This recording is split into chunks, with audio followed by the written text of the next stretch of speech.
The sound of the river was deafening. The water crashed against the rocks with relentless force, as if the river itself wanted to swallow everything it touched. Every second felt like a test, a battle between nature and whoever dared get too close. I stood there, standing on the bank, feeling the icy autumn wind blowing against my face. The breeze bit at my skin, but my gaze remained fixed on the murky water in front of me. Something told me this was a different morning. Something told me I shouldn't be there, but I didn't know why. That's when I heard the scream. A scream that cut through the air and made my heart race. It was a scream of despair, a scream so deep and piercing it seemed to come from a distant place. The sound mingled with the rushing water, and for a moment I wondered if I'd actually heard it. But then the scream came again, louder, more urgent. I didn't think twice. I couldn't think. I ran toward the sound, unsure of what awaited me. My body went into automatic mode, as if something was controlling me. My heart was beating fast, blood was pounding in my veins, and inexplicable fear mixed with adrenaline. When I reached the riverbank, all I saw was a figure struggling in the turbulent waters. The person was nearly submerged, fighting to keep from drowning. I looked around, but no one else was moving. People stood still, unable to act, as if trapped by a fear no one else understood. Without hesitation, I jumped in. The icy water enveloped me immediately. The shock of the temperature nearly took my breath away, but I couldn't stop. Each stroke seemed more difficult, and the current stronger. I swam with all my might, trying to reach that person before it was too late. My only thought was saving her, and nothing else mattered. When I finally reached her, the relief was instantaneous. I clutched her tightly, trying to pull her body to the surface, but as I touched her, something paralyzed me. It wasn't just exhaustion, it wasn't just fear. It was a strange sensation I couldn't understand. I looked at that person's face, and as I did, something froze inside me. It wasn't the cold of the water. It was something much deeper, something that made me question everything. I never imagined that moment, that act of courage, would place me at the center of a mystery no one could explain. And it was in that instant that I began to realize that the story I was about to live would be much darker and more inexplicable than I could have ever imagined. Because, looking into that face, I realized something that left me speechless. It was him, or wasn't it? That day seemed ordinary at first glance. The cloudy autumn sky, the trees swaying slowly in the wind, and the constant sound of the river, ever present, almost mesmerizing. I walked along the riverbank, my mind filled with disjointed thoughts. I wasn't searching for anything specific, just trying to process the weeks that had passed. But deep down, I sensed that today would be different. Something in the air was heavy, as if fate were preparing to throw me into something I couldn't yet comprehend. The silence of the surrounding forest made everything seem more intense, more real. Every step I took seemed to resonate in my chest, and for a moment I thought time was stretching out, as if the world were forcing me to live every second there, in that exact spot. The solitude of the surroundings was comforting, but something nagged at me for no apparent reason. I was on the brink of something, but I couldn't quite put my finger on it. It was then that I heard the scream. It was a high-pitched, piercing sound, coming from somewhere deep in the forest. Something about that voice made my body freeze. It wasn't just any scream. It wasn't a scream of fear or simple pain. It was a scream of desperation, of someone fighting against the current, against their own life. Something inside me knew I couldn't ignore it. My heart raced, and my instincts drove me to action. I didn't think, I didn't question, I just ran. I didn't care about what was ahead of me or the risks.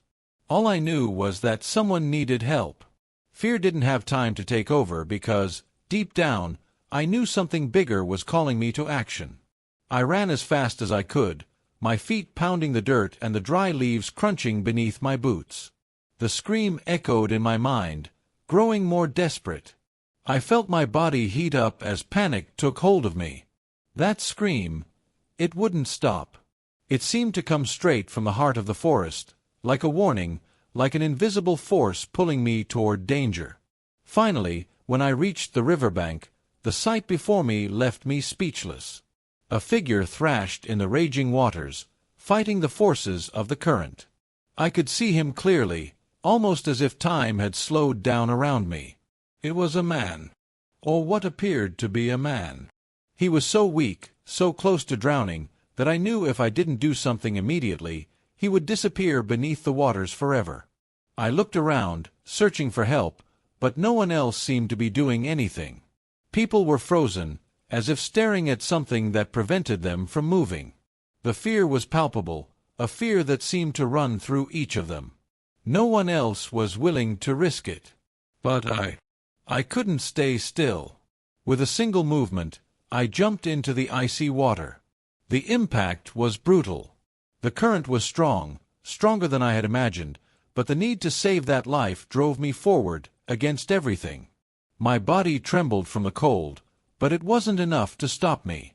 I swam with all my strength, getting closer and closer to that figure. Her desperation mingled with my own. I had to get to him.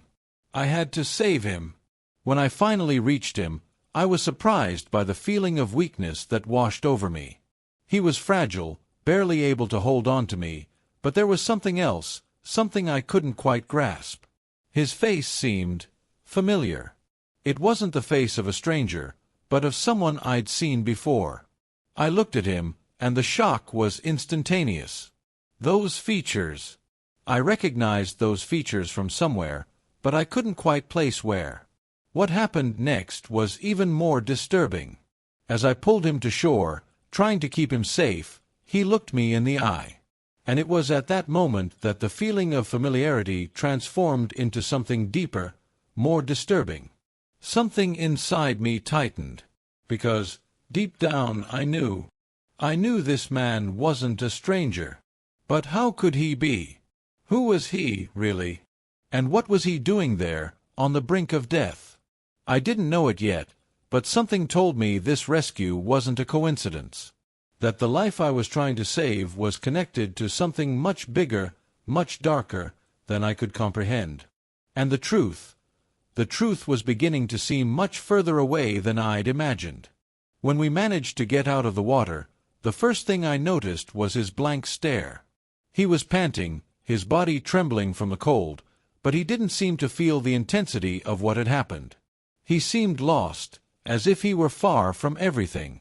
I tried to calm him, but he couldn't speak. His eyes were fixed on some point on the horizon, as if he were observing something no one else could see. I propped him up against a tree, trying to warm him up, but even as time passed, he remained silent. For a moment, I thought he was in shock, but I had the feeling there was something more there, something I couldn't quite grasp.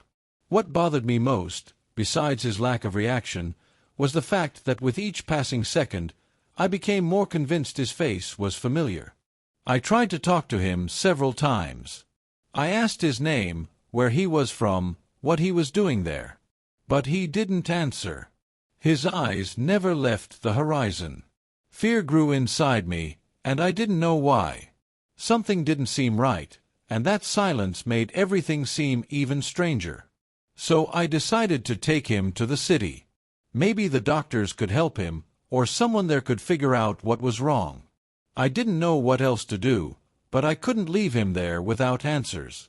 The journey back was long, and along the way, the man remained the same, silent. His labored breathing was the only thing that broke the stillness of the journey. I couldn't get him out of my head, and the feeling that something was wrong with him only grew. When we finally arrived at the medical center, I took him directly to the nurses. They began monitoring him, checking his vital signs, but they were as perplexed as I was. There were no visible injuries, nor any other physical signs to explain his condition. The doctor said he was simply exhausted, showing signs of dehydration, but that he would recover in time. I stood there, waiting, but an uneasy feeling continued to haunt me. What I didn't know was that this was just the beginning. Because that night, while the man was being treated, something strange happened. I passed by the observation room, and for a moment I saw his eyes. He was looking directly at me. But what paralyzed me wasn't just the fact that he was looking at me, it was what I saw in his eyes. There was no expression, but something in those eyes seemed to recognize me. I stood there, frozen in the doorway, as if trapped, as if time itself had stopped. With each passing second, that sense of familiarity grew stronger. I felt like he was trying to tell me something, something I couldn't quite grasp. But before I could approach, something even stranger happened. The nurse came into the room, and the first thing she said was, "He's not here anymore." She looked at me, confused, and I ran to the bed where he lay. The place was empty. There was no sign of him anywhere. Silence filled the room. There was no explanation, no clue as to what had happened to him. I stood there, unsure of what to do, until a voice from the back of the room made me turn. An elderly man was sitting in a chair, observing the scene. He stared at me for a long moment, and finally said something that chilled me to the core. "He's been here before." Those words echoed in my mind, but I had no idea what they meant. What did he mean? How did he know? The empty-eyed man had disappeared, and now I found myself in an even darker place, trying to understand what was really happening. I decided to investigate. I needed to understand. But the more I searched, the deeper I found myself entangled in a web of mystery. I asked every doctor, everyone at the hospital, but no one seemed to know anything. The man had simply disappeared, without a trace, as if he'd never existed. It was then that I began to investigate on my own, because of a thought that kept gnawing at my mind. I'd seen him before. Where? When? And why, somehow, did he seem to recognize me? The tension was consuming me. Each step of my investigation revealed more questions and fewer answers. But I couldn't stop.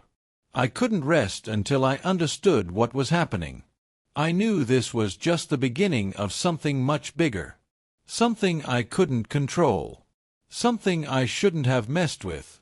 I knew I was sinking deeper and deeper into a mystery from which I couldn't easily escape.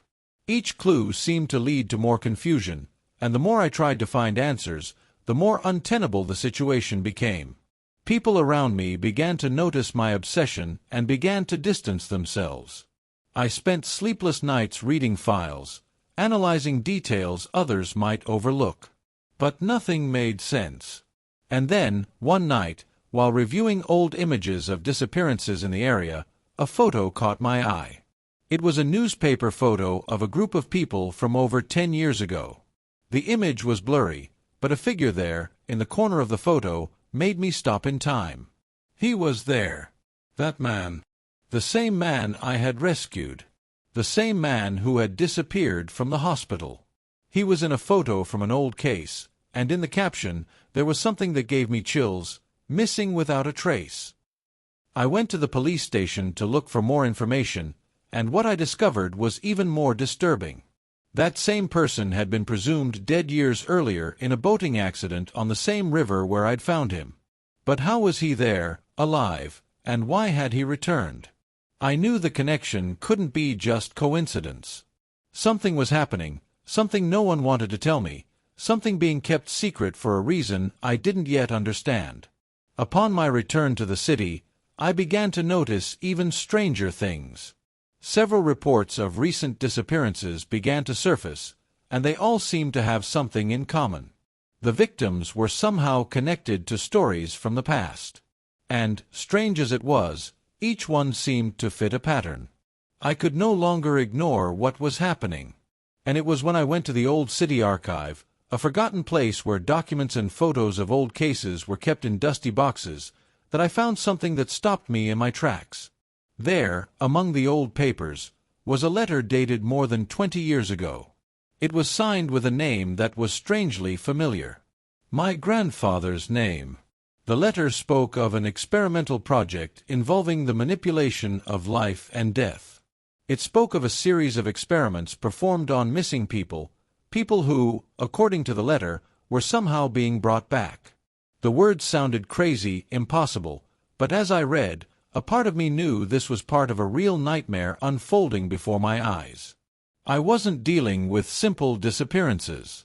I was dealing with something much darker, something involving control, manipulation, and experimentation.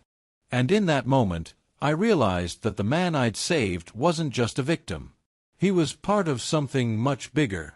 He'd been part of an experiment, an attempt to manipulate death and life, and he was coming back, somehow. And I'd gotten in too deep. The tension only grew. I didn't know who was behind it all, but I knew my actions were attracting dangerous attention.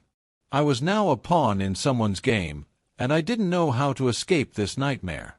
And then, as the search for answers grew more desperate, an idea began to form in my mind. And, like a nightmare, I knew there was no turning back. I needed to confront this man, find out who he really was, and understand what he wanted from me. But more than that, I needed to know where this would take me. Then one night, when I was in my apartment, a knock on the door made me freeze.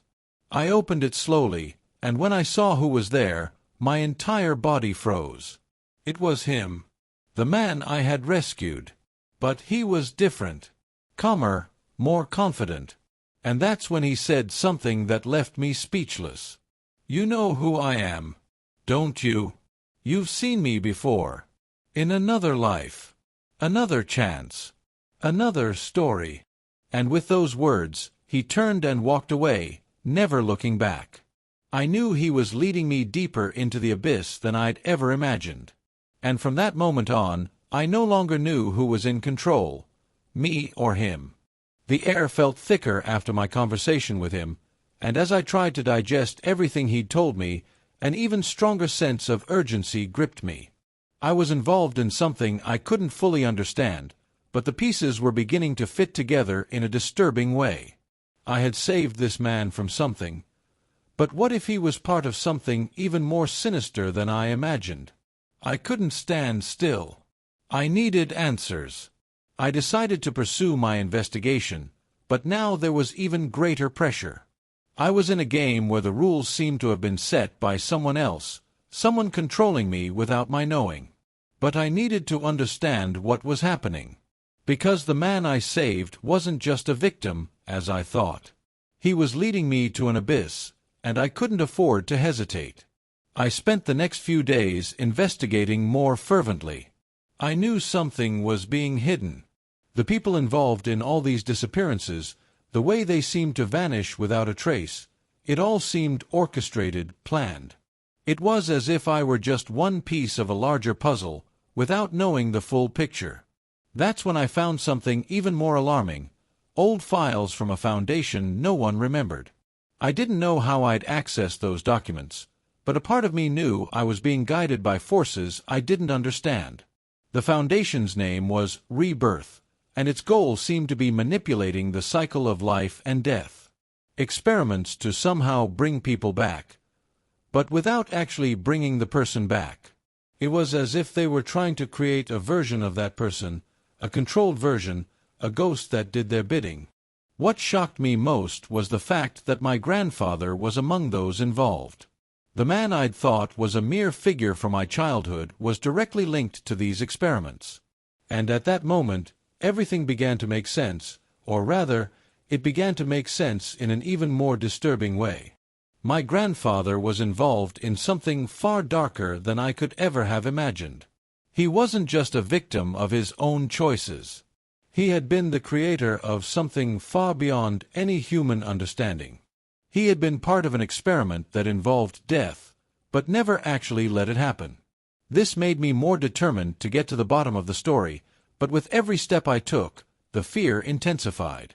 I knew I was getting closer to the truth, but the truth, now, felt like something I no longer wanted to face. There was something terrible waiting for me. Something I couldn't control. I spent the entire night reviewing documents and files, trying to understand my role in all this. And in the midst of this frantic search for answers, something stopped me. My apartment door was ajar. At first, I thought it was just the wind, but as I approached, I felt a chill run down my spine. Something was wrong. When I stepped into the hallway, I realized I wasn't alone. The man I'd saved was there, standing in the middle of the hallway, as if he'd appeared out of nowhere. He didn't say a word, just stared at me with that blank look, but now it seemed to hold something more, as if he knew more than he was willing to say. I tried to speak, but words failed me. Fear gripped me, and I didn't know what he wanted, but a part of me already knew. He was back because the experience involving him wasn't over yet. "You can't run from this, you know that, don't you?" he finally spoke. His voice was calm, as if he were enjoying my suffering. "I'm a part of something much bigger, and you were chosen." "Chosen for what?" I managed to ask, my voice barely above a whisper, but fear was already gripping me, preventing me from reacting. He approached slowly, his footsteps silent. "You are here to see what happens when you mess with the cycle of life and death. And now, you will be forced to understand what I am. What we all are. We are the Renaissance. And there is no turning back." Those words echoed in my mind as he walked away, disappearing into the darkness of my apartment. I was trapped in something I couldn't control. The game had changed, and now I was at the center of it. I knew I was out of time. The clock was ticking against me, and I no longer knew who was watching me or what was waiting. But one thing was certain: I needed to find a way out. I needed to understand what was happening before it was too late. Over the next few days, the feeling of being watched intensified. Every sound around me seemed like a sign that something was about to happen. I knew I was being followed, but I couldn't see who was behind the surveillance. All I knew was that the man I had rescued, the man who seemed to have not died, was getting closer. But not only him. Something bigger was at work. Something I couldn't fully comprehend. I decided to go to the only place where I might find definitive answers: my grandfather's old laboratory.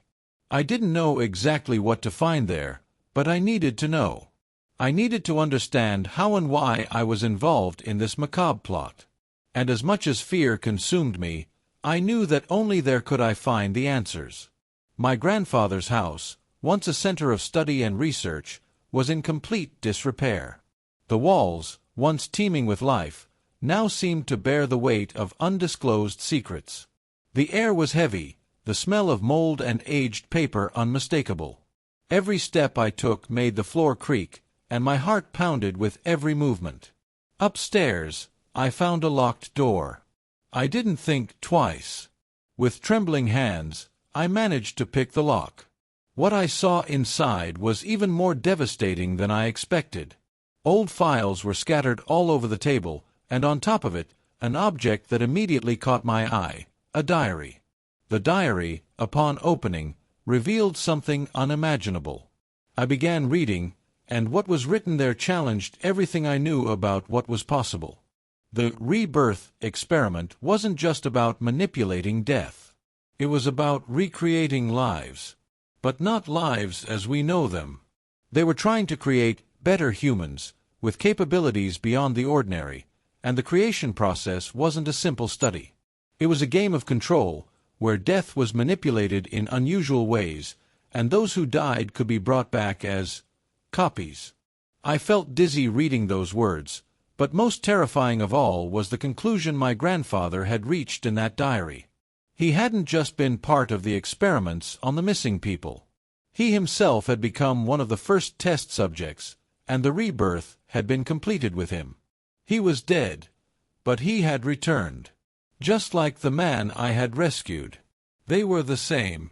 The man I had pulled from the water was not just a victim, but one of many experimental subjects. And he, like me, was now trapped in a cycle from which he could not escape. The real revelation, however, came when I looked at a specific piece of paper. A list of names. And there, amidst so many notes, was my name. Beside it, the words were clearly written: "Last piece in the cycle." I couldn't believe my eyes. I, too, had been chosen.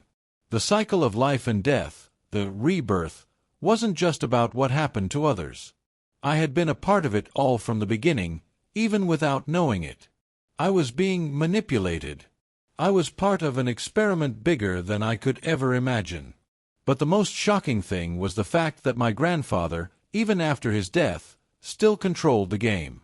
And now, I was a central player in it.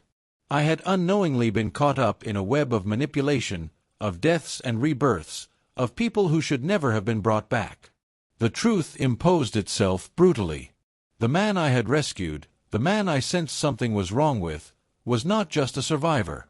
He was part of the experiment. And now, he was back to complete the cycle. He wasn't there to be saved. He was there to lead me to an even darker fate. To remind me that death and life were no longer final, and that no one was truly free. My mind was reeling. What had begun as an attempt to save a life had now turned into an unspeakable nightmare. And as I looked through my diary entries, I knew the story didn't end there. The cycle hadn't closed yet, and I was the key.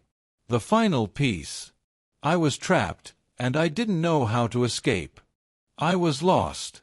The diary in my hands, the labyrinth of information surrounding me, it all felt like a nightmare from which I couldn't wake up. The idea that my own grandfather, long dead, was at the center of it all left me reeling. But what truly paralyzed me was the diary's last line, something my brain took a while to process. You are not out of the cycle, you are the cycle. I didn't understand what that meant. How could I be the cycle? I had merely acted impulsively, jumping into the river to save someone. But the truth began to unfold in ways I never imagined. I looked at the files spread out on the table. Each of the victims who had disappeared in the city, each of the people connected to the Rebirth Project, wasn't there by chance. They were part of an experiment, yes, but not in the way I thought. They weren't just guinea pigs, they were replacements. Replacements for the originals. As if the experiment aimed to create copies of people, kill the old versions, and bring them back with the desired modifications. And I was one of those copies. My entire life had been a lie, an illusion created by this cycle. I was a replacement version, part of an experiment begun long before my birth. But the real surprise came in a moment of lucidity. I looked out the window of the old house, the dim moonlight illuminating the surroundings, and something clicked in my mind. The man I had rescued was no mere survivor. He, too, was a copy. But he wasn't just another test subject. He had been a mistake. He, like me, was part of an experiment. But he shouldn't have been there. He had been brought back with something flawed, something that reminded him of his past, as I was now beginning to remember mine. He knew what was happening. He knew we were trapped, manipulated, controlled, and he wanted no part of it anymore. That's when he appeared in the doorway of the room, once again. His presence was icy, and his eyes were different. Now, there was no longer a blank expression. There was anger. There was pain. And the greatest revelation of all, something he had never told me until that moment, escaped his lips in a dark whisper. You are the beginning, not the end. The project is not over until you complete the cycle. I rolled the chills down my spine. The man I'd tried to save wasn't the culprit, as I'd thought. He was more a victim than a villain. He'd been manipulated just as much as I had. But somewhere along the line, he'd rebelled. He knew I was part of something much bigger than a simple experiment. And he knew I had the power to destroy everything. But how? How could I destroy something so deeply ingrained in my existence? I was already a part of it.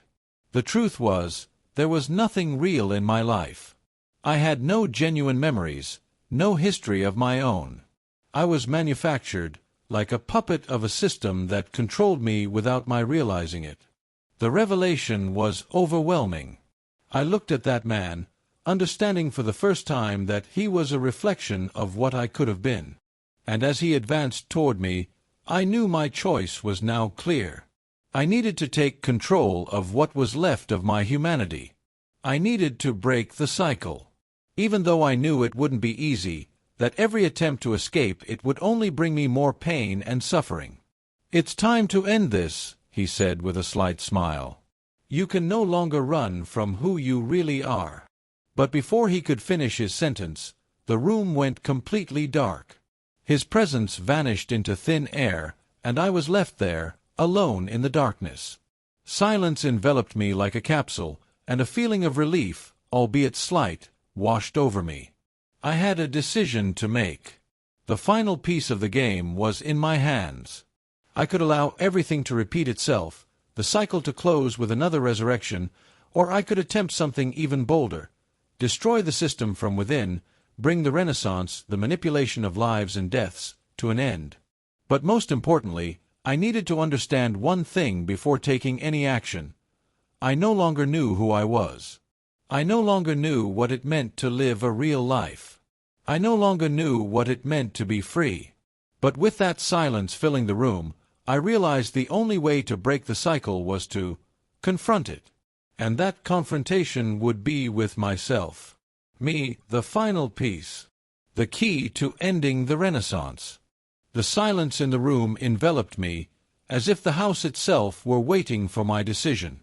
I knew there was no turning back. The game had become personal, and the only way to truly escape was to face it, not as a victim, but as someone who could finally control their destiny. The truth about who I was, about who we all were, no longer mattered. What mattered now was what I chose to do with what was left of me. The dark room seemed to close in on me, and for a moment I felt a wave of hopelessness, as if there was no solution to what was happening. I could run, ignore it, but that would never free me. The cycle would continue, and all my attempts to escape would be futile.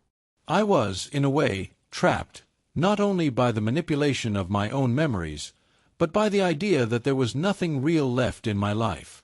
I was a pawn in a game I didn't even understand. But then a single idea emerged. What would happen if I decided to create my own end? The game was never about how to escape, but about how to finish it. In that moment, I felt that the weight of the revelations that had accumulated within me was not meant to destroy me, but to empower me. I was no longer a puppet in the hands of unseen forces. Not anymore. I looked around the room and realized that, in a strange game of mirrors, there was something that made me unique. What made me different from the others who had been manipulated, brought back, and used as pawns? My ability to choose. That was what made the difference. It didn't matter where I came from or who I was. What mattered now was the decision I would make. I was tired of being controlled. I was tired of being part of something that made no sense. And, most importantly, I was tired of being a victim. I decided I would see it through. I didn't know exactly how I would do it, but I knew the fight against the Renaissance would be mine. I would face the truth, no matter the cost, because deep down, I knew that, at the end of it all, there was a lesson to be learned, a truth hidden beneath the pain and confusion. Saving a life doesn't just mean rescuing someone from a river. It also means saving yourself from getting lost in the endless cycle of manipulation and control. I looked around the house, at the documents and archives, at my grandfather's legacy and that of so many others that had been used, and finally understood. Because, in the end, saving a life is saving an entire world. The feeling of relief was slow but powerful. By taking control of my destiny, by finally understanding that I had a choice, I had broken the cycle. I knew that even if the system tried to pull me back into the darkness, I could fight, and would keep fighting, until it was possible. As I stared out the window, the sky began to brighten, and a new light began to form on the horizon. I didn't know what the future held, but one thing I knew for sure: my path would be my own, and no one else could dictate it. The cycle had been broken, and I was finally free.